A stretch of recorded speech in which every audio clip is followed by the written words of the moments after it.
Hi guys, so this is me making Zobo for the very first time today. So I actually did this after watching a YouTube video and I was able to come up with this. So I'm not done, but then I do believe that it's going to be very tasty. So this is actually a proof that one can actually learn anything, with information marketing going viral. You can actually learn anything, and also I actually learned this from YouTube. So it's actually proof that if you put out content out there to help people do something, you can actually help people, and not just that, actually make money from it.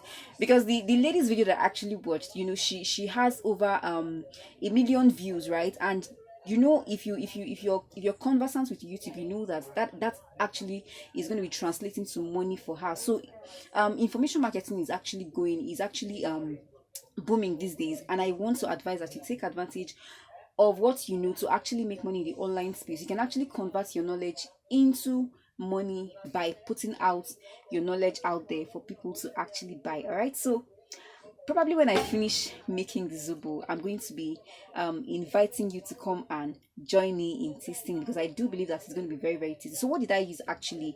I used Zobo leaf, which is hibiscus plant, right? Then I used pineapple flavor, and I also used some other things, right? So um I'll leave you to just um salivate a little while I go to finish preparing it. All right, bye.